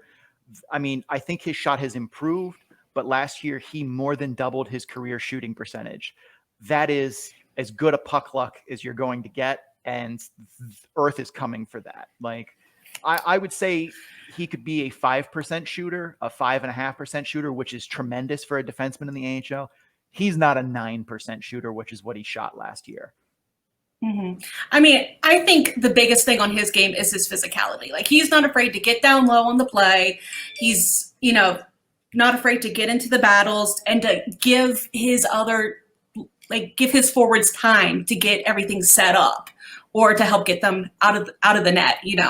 I think that's basically where most of his upside is. Yeah, I definitely think him being paired with Peeke did not work out well for him. Oh boy, did Peeke leave him out to dry quite a few times. Well, rookie defenseman. I'll give him that, but Peeke definitely had good instincts, but man, did he make jumps at times in which I'm like, no, buddy. Oh God, here's a 2-on-1. Yeah. And Dylan Simpson is just left holding the bag. So, I mean, there's a lot of good upside on Peeke, but we can save that for another time. But yeah, I mean, he's got a good future in him, I think. Potentially. One guy they did re-sign, another big physical tough defenseman, is Gabriel Carlson. In my viewings of Carlson, he battles well along the wall and down low. He has some good offensive instincts, but he does not have puck skills. His processing speed is good, but his ability to cleanly receive passes, handle the puck, and shoot from tougher angles that are just straight in his wheelhouse, he does not possess those skills. And I think that really hampers his ability to make otherwise good offensive instinct decisions and put them in the back of the net. He has good speed. He has very good burst, a powerful skater, but his edge work and his defensive skating terrify me. And I don't mean that in a positive way, unfortunately. I think he is able to hide that at the AHL level because there are not a lot of guys that can exploit bad defensive skating and the how that plays out on a rush chance or down low. But at the NHL level, if he goes to Columbus, he's going to be in a division with Sidney Crosby, Matt Barzal, Claude Giroux, Evgeny Kuznetsov. Those guys are going to put him on a poster somewhere if he, tries some of the stuff that he's been doing in the AHL successfully, because his defensive skating is not there. I think of between him and Clendening is the one that's going to the NHL, and I think Carlson should stay just because. And I mean, don't get me wrong, Torts is going to love Carlson. That's a Torts player, but I don't think, unless he takes big steps forward and hires some skating coaches to work with in the offseason, that part of his game is going to go poorly at the next level, I think. Yeah, I mean, he's already played a few games up in the NHL with Columbus. I mean, poor guy, he kind of got a trial by fire his very first time playing in the NHL, right into the playoffs. I believe, was it against Pittsburgh? It might have been against the Penguins one of the years that they went all the way, and it did not go well at all. But again, typical Columbus with injury issues. I could go on and on. But he seems to be trending more towards the stay-at-home defenseman role than as opposed to a more mobile type. I mean, his decision-making seems to be growing a little bit more with each season. I mean, for his size, he's decently mobile and he can pass pretty well. But one thing I do like about him is his open communication with the team. In between plays, during the plays, you can constantly see him talking to his goaltenders, his other defensive partner. He is big on communication. So, I mean, that's definitely going to help. But I mean, I do have to agree with you, Sean, 100% on him. If it's between him and Glendening, which one do you send up? It's not going to be Carlson. No, because I would be shocked. Clendening is also a player that has puck skills that, like, he's not an NHL smooth, puck skill kind of guy, but he is levels above where Carlson is. And like, Carlson has stay-at-home features to him, but he joins the rush. He crashes the net on occasion, and he doesn't need, big blinking Vegas signs saying "do it now" in order to join in on the cycle and stuff. It's just when he gets the puck on his stick and tries to make moves in the offensive zone, he does not have that smoothness that you see other guys who put those opportunities that he creates in the net. And that's something that he needs to, if he wants to be someone who ends up on the score sheet more than just penalty minutes and block shots, he's going to need to refine those skills because he just does not have them right now. I would agree. 100%. So, Cece, talk to us about Kevin Stenland, unless you have something else. Nope, I was going to go right into Stenland. So, all right. Yeah, Stenland, he, he's a centerman. He's got an NHL toolbox offensively. His two-way game is developing, but it is making progress. He is making progress, rather. He does need to focus more on not being content on the perimeter and the drive into the little home plate area in front of the net there. His consistency also isn't great, and bringing his A+ game every night needs to be a focus for sure. Both hold him back from being a blue jacket, not a monster. In the AHL, he is a savvy playmaker, but he still gets caught drifting in his own end on defense, unfortunately. He has sandpaper in his game. He's got that grit, but I'd like to see him find that sandpaper a little more often in 2021. Your thoughts, Dina? No, I agree on the inconsistency part, but he did get better, I think, as the season went on last year. I mean, skilled shot, skilled puck work. I mean, but with the physicality part and using his body, I mean, there was one point where Coach Eves had even commented post-game that Stenland needs to use his reach more. He was holding back a little bit. He needs to use his body. If the head coach is pointing that out in a post-game presser, whenever we didn't specifically ask about that, that says a lot. I do think he did grow a lot last season, and there's a reason why he got the call up to Columbus. I mean, he played top minutes for Cleveland. He's fairly mobile. He definitely has the ability to make good decisions, both on and off the puck. But I think, honestly, he played a lot of time with Nathan Gerbe this past season. A good veteran presence, has played time on both levels. Been around the league a little bit, but I do think he helped bring a new element to his game while helping Stenland refine a few of his skills. I would agree with that too. Stenland, I think, like Cece said, the two biggest things holding him back are being mentally focused game in and game out. And that's something that a lot of players, when they first come, to professional hockey, that they struggle with a little bit, because it wasn't something they needed in juniors or in college or whatever, because there was more time between games. It wasn't as compact, and the level of talent they had compared to their peers was that gap was bigger. Whereas when you get to the AHL, that gap narrows, and when you get to the NHL, it practically doesn't exist. But he definitely shows me flashes when I watch him play, where, if I'm just kind of watching play and not a player in particular that I'm focusing on, I'll see him get the puck and do something. I'm like, oh, who was that? Stenland. But for me, there were also a lot of times where I felt like he just relaxed. He'd get the puck into the zone and be like, I could drive this to the net, but, we'll get right to the top of the circle and just throw it in there and see what happens. And that's something too, where as a coach, that would drive me a little insane, where I'm like, I know you can do better than that. Like, if you're Paul Bittner, no, I don't expect you to, turn that into an offensive chance. I just want you to throw it at the net. But Stenland can do he can make those drives. He can make those moves. He can create that separation and turn that into a higher quality scoring chance. And I think that's something that he needs to do more of, because he's capable of it. Yeah, I mean, there were definitely times where I felt like maybe he was leaning a little bit too much on, or maybe not leaning on, but depending on his line mates to kind of finish the play. Whenever he had, like you said, an opportunity, he would just kind of go in and just like, okay, Gerby's over there. He'll finish it up. He'll take care of it. But hopefully, I mean, I know he's been doing a lot of training here in the off season. Hopefully that's something he's working on. I definitely know that Mike Eves kind of has an extra eye out for him, because he knows Stenland's potential. So fingers crossed it all works out. I also think Stenland needs to be the bumper on the power play. I saw him a lot on the sidewall, and I'm just like, he does not belong there. That is not the spot that best uses his skills. He's the bumper. But the one player we do have to talk about, and I say this begrudgingly, is he drove me nuts, is Ryan Mcginnis. Ryan Mcginnis drove me crazy. I don't understand how Mike Eves has hair left. I imagine he pulled all of it out watching this dude play. Like, it doesn't shock me that he's bounced around a lot and he's failed to gain traction on so many teams. Like, he has puck skills. He is a very fluid skater, and man, does he have speed.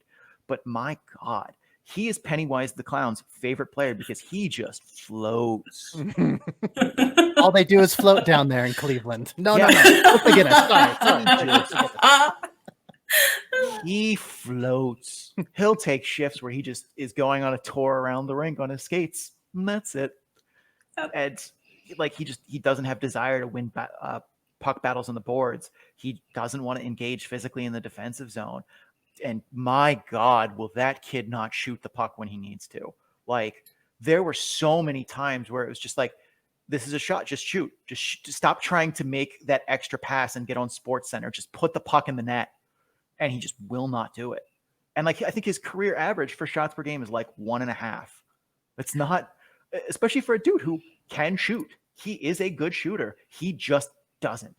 And it drives me insane, because there is talent. Like, he has an NHL skill set. He doesn't seem that interested in using it. Yeah, that was one thing I always had an issue with his game, was the physicality, learning to use the body. There's other times where you can see he puts in the effort, but the physical play is just non-existent, But I will say, and this kind of maybe goes on to, he won't shoot it, but he did have a career high in assists last season, despite only playing 45 games with the Monsters. He was called up to Columbus. I believe he had an assist in that game, but the goal scoring is what they need from him, and it's just not there. I mean, he seemed to be, again, towards the end of last season, a little bit more comfortable, a little bit, and getting down low, starting to screen the goalie a little bit more, trying to get the occasional tip-in goal, but sometimes it just looked like he was just scared to skate the puck. I don't know what it was, but it, again, I think he was just kind of leaning on his line mates a little bit too much, same as Stenland, but Stenland was putting in the work, whereas Mcginnis, I don't know. He is confusing for me. I think if you took Mcginnis's skating speed and his puck skills and you glued them to Kevin Stenland, you would have a top 6 NHL forward, no question. I could see that. But do we have a machine that can do that yet? Not yet. Not yet. Okay. It's still in development. Yet. Okay. I'll be waiting for the trademark paperwork to come through. We'll have Sean's name on it probably. Okay. He's a smart guy. He can make it work. He can do it. So all right. Speaking of smart guy, to the end of our free agency signing recap. And I did a poor job of this last time, so I want to make sure I get it right this time. We have a new format for our quizzes at the end. So we've decided that these quizzes should count for something, like, shootout losses. Well played, sir. Well played. Thank you. Nice. So what we're going to do basically is every week that we have a quiz, we're going to have a winner of the quiz, and that winner is going to get 30 seconds of completely made up time to talk about whatever they want. They want to rant about how candy corn is terrible. You're allowed to do that. How CC last week about people should wear masks. You can do that. If you want to talk about why the Snyder Cut of Justice League is a terrible idea and people should stop getting excited about it, totally free reign. You get 30 seconds that I absolutely will not time to talk about whatever is on the top of your mind if you win. And you also get charged with being the one to sign us off the show. So that being said, are you guys ready for the quiz this week? Bring it. Jamal Lee. All right. So this week's quiz is called, appropriately, the Monster Mash. So boy. Here's how it's going to work.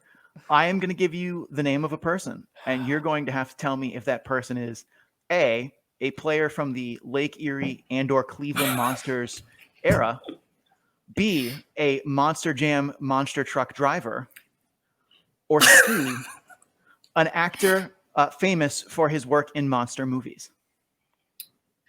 I know nothing about monster trucks, so we'll see how this goes. But you know quite a few things about Lake Erie and Cleveland, so you kind of have a leg up there on me, Dina. Except for the Avalanche era, I'm not too much on that, but where CC may have an advantage. Right. Why this is such a perfectly formed quiz. I just want to throw that out. Right. Nice. All right, Dina, you are the guest. Would you like to kick or receive?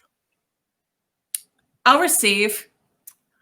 First name for you, Paul Carey. Oh God, why am I thinking that that's an actor? Is that your final answer? Sure, that's my first gut instinct. From 2011 to 2015, Paul Carey played 171 games for the Lake Erie Monsters, scored 40 goals, 49 assists. He went on to play 100 NHL games. He is a hockey player. Oh, dang.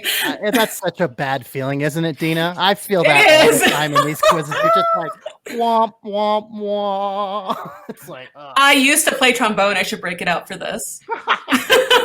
I used to play trombone too. Yeah. What? 1 year of it. Oh, wow. That was my segue into jazz band before I got a saxophone spot, but that's besides the point. All right, CC, you're up. Your name is Mark Mcdonald. Mark Mcdonald. Gosh. Maybe it's the alliteration throwing me off, but monster truck driver. I'll say that. Final answer. Starting in 2006, Mark Mcdonald has been part of the Monster Jam series and has been to the Monster Jam World Finals every single year. He drives the El Toro Loco monster truck. He is a monster truck driver. CC 1-0. And that is not a bunch of bull. But El Toro Loco. Ha-cha-cha. But Yep. Okay. I'll keep my day job. All right. Oh God. Dana, you're up. TJ Storm. Oh gosh. I'm thinking actor again. Let's just go actor. TJ Storm is an American actor, voice actor, stuntman, dancer, and martial artist. He is best known for his motion capture performances in many movies, but especially as Godzilla in 2014 and 2019 in the Godzilla MonsterVerse failed movies. Nice. Wow. With a name like TJ Storm, that totally sounds like a hockey name. So that's Right? that's what I would have guessed. But good, It's not good like on I you, picked Dina. these to, make you think. Oh, Right. throws for a loop or something. Very Oh, nice. yeah. Okay. That is totally a hockey name, though. Mhm, it Cece, is. your name is Robert Englund. Oh, I mean, he was Freddy Krueger. It's Monster. The Monster movie, rather. Correct. He is a horror movie legend, probably best known for his role as Freddy Krueger. He also There you had go. role in monster movies such as Idle Hands, Eaten Alive, Jack Brooks' Monster Slayer, and Lake Placid versus Anaconda. Cece, 2-1. Wow. That sounds like an Academy Award winner right there. Lake Placid versus Anaconda. Right. Absolutely. It won Best Picture. At least you're not getting the shutout against me. No, Deanna didn't get the shutout, or didn't get shut out rather last time either. So that No, she got the steal with Aaron Dell. she did. Oh, I got that nice. wrong. Mhm. All right. So anyway, I should also mention I have 11 of these. We're at number 5. Okay. All right. Your name is Bari Musawar.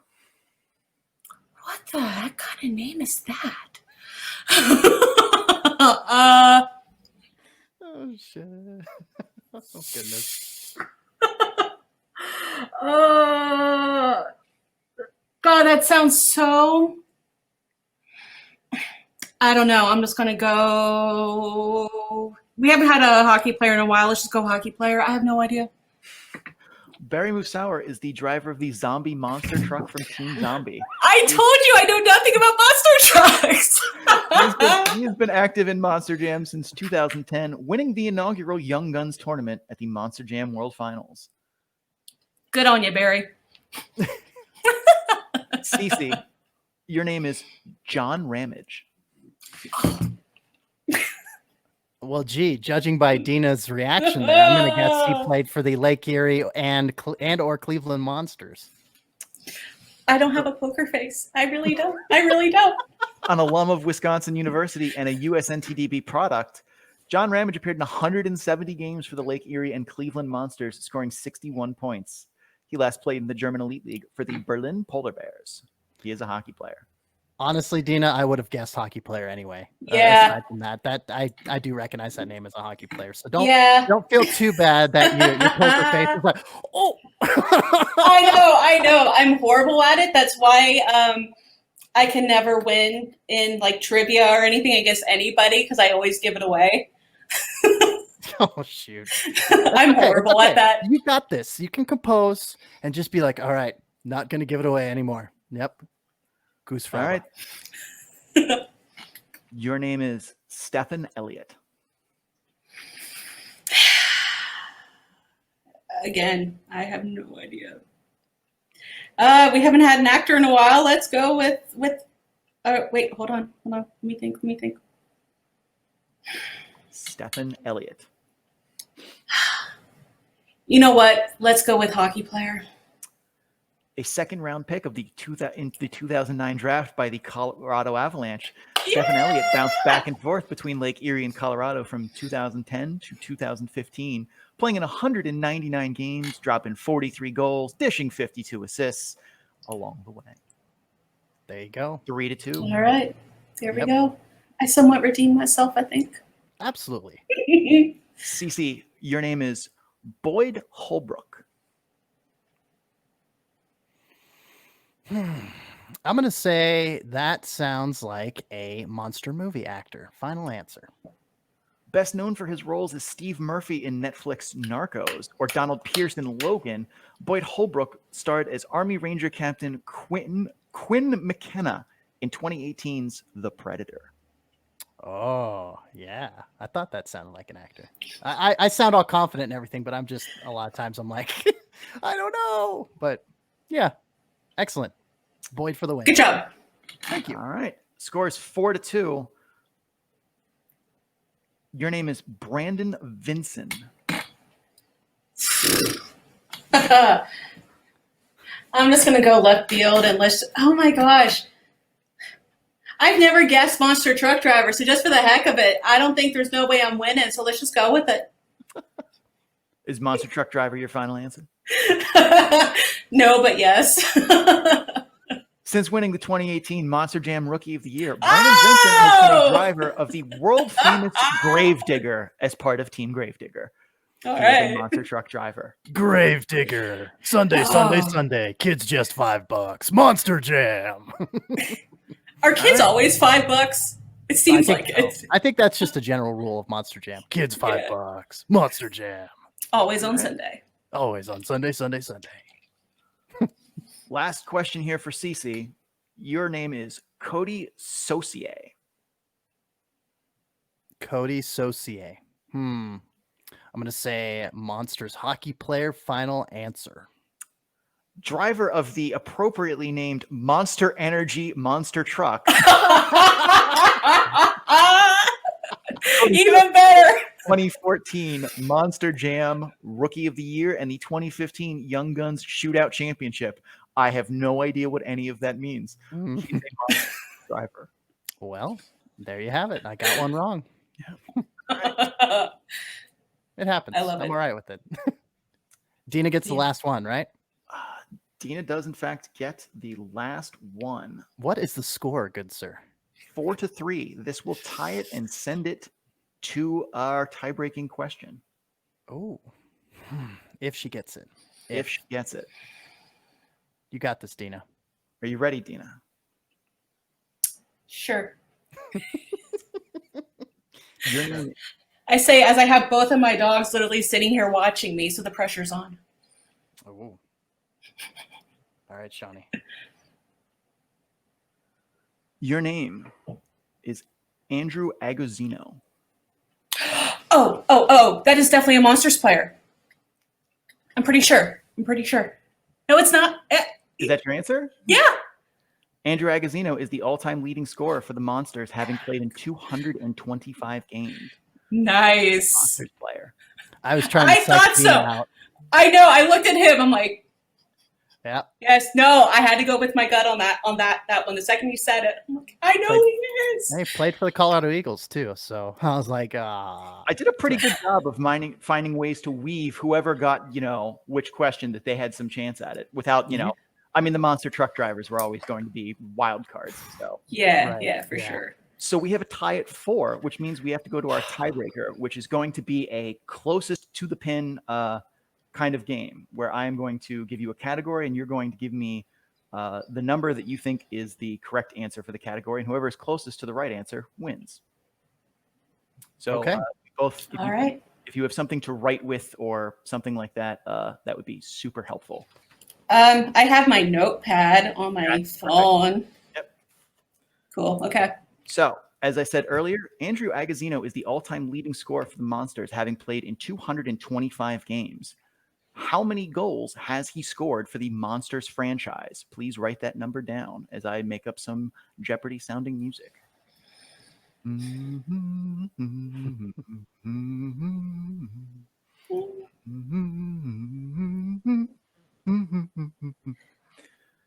All right, Jenna, are you ready? No. I have no idea. Sure. He's played all-time leading goal scorer. I have no idea. Guess. Yeah. I did 134. See, what do you have? I have 160. The correct answer is 67. No! That's horrible. Wow. Only 67, really? This was goals, not points, just goals. Oh, well, true. But still, yeah, only 67. Yeah. Cece, great game. All right. Good job. Likewise. Hey, good comeback. Thank you. I tried. Thank you, Andrew Aguzino. I appreciate you. As per the rules of winning our quiz, you have 30 untimed seconds. What would you like to talk about? If I could be slightly serious here for just a minute, it is Movember, but while men's health is important, I went through a cancer battle earlier on this year with endometrial cancer. So I just want to tell everyone, please keep up with your doctor's appointments. Don't be afraid to advocate with yourself for yourself, and honestly, if you know something is wrong, and if your doctor says you're fine, I'm living proof that sometimes doctors aren't right. So please, please, please stay with all your checkups. And for those going through cancer, my heart is with you. And I just hope everyone has a very healthy upcoming fall and holiday months. So get yourself checked, please. Amen to that. Thank you, Dina. You're welcome. All right. Well, that'll do it for the show for this week. Yep. I am Sean O'Brien. You can find me on Twitter at Sean O'Brien 81. That's SeanObrien 81. I'm also on Instagram at Sean O'Brien _81. You can find my stats work on Tableau at bit.ly, capital S, capital O, 81 dash Tableau, capital T, lowercase a, BLEAU. After my work life slows down, after the election is over, my plan is to evaluate how my model did, as well as look for some improvements and tweaks to make it better. And I'm going to work on trying to get the data in more frequently when the season does kick off. CC. Yes, I am CC Hawkley. You can find me on Twitter at Sinbin Eagles. My other podcast is called the Colorado Eagles Tape to Tape podcast. It is obviously focused on the AHL's Colorado Eagles. My Eagles writing can be found at thesinbin.net. I also cover the ECHL's Utah Grizzlies, the Eagles ECHL affiliate, and that's going to be one of my next article focused on. I can't talk English. We've done this for an hour and 15 minutes. I'm sorry. My next article is going to be focused on the Utah Grizzlies and their 25th anniversary season coming up. And one's going to be more from a personal standpoint. I did go to the first ever Utah Grizzlies game back in 1995, just as a wee lad, even weer than I am now. So one's going to be focused more on the personal journey there, and the other one's going to be focused more on the history, kind of dipping back into the Salt Lake Golden Eagles of the CHL and the IHL as well. So if you guys are enjoying the show, please make sure to subscribe so you get episodes in a timely fashion. Also, please rate and review the podcast wherever you're listening to it from, be it on YouTube, Stitcher, iTunes, etc. Doing so helps others find the show, and your reviews help us improve. So please give us 4 or 5 stars, whatever you think we're worthy of. Give us that review. You can also follow the In the Corners podcast on Twitter at In the Corners Pod, POD, as well.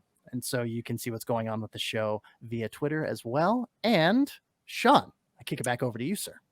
I would also ask, please give us a 5-star review, even if you think that we're a 3.5-star podcast. A pity 1.5 stars. That's all we ask. Yes. If you like us even more than that, though, please consider leaving a tip in our digital tip jar at patreon.com/thesinbinhockey. Your support means a lot to us and allows us to continue to provide coverage of minor league hockey, as well as expand our coverage to more markets. Be sure to also check out the Sinbin's other podcasts, Hockey Talk, 3 Periods, Syracuse Speaks, Tape to Tape, and the new Cleveland Monsters OT. Heyo. Deanna, where can people find you? You can find me on Twitter at SinBinMonsters, and you can find all my written material also as well. And Sean, I kick it back over to you, sir. I would also ask, please give us a 5-star review, even if you think that we're a 3.5-star podcast. A pity 1.5 stars. That's all we ask. Yes. If you like us even more than that, though, please consider leaving a tip in our digital tip jar at patreon.com/thesinbinhockey. Your support means a lot to us and allows us to continue to provide coverage of minor league hockey, as well as expand our coverage to more markets. Be sure to also check out the Sinbin's other podcasts, Hockey Talk, 3 Periods, Syracuse Speaks, Tape to Tape, and the new Cleveland Monsters OT. Heyo. Deanna, where can people find you? You can find me on Twitter at SinBinMonsters, and you can find all my written material also at thesinbin.net. Excellent. Well, until next time, for CC Hawkley, Deanna, please sign us off. Well, I am Dina Weinheimer. Please dump and chase responsibly. Have a good one, guys. Thanks for tuning in. Bye. Bye.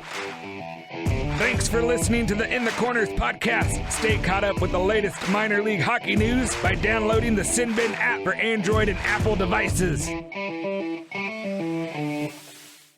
All sports fans have experienced this, right? Something amazing happens on the ice and you think, man, I wish I'd have been filming. Now with the Sporfy app, you can replace that thought with a click. With just one click of a button, Sportfy captures the past 15 seconds of action so you can instantly replay and share your favorite moments all without having to film. And it's easy too. All you have to do is download the app on iOS or Android devices and experience an all-new way of filming sports highlights.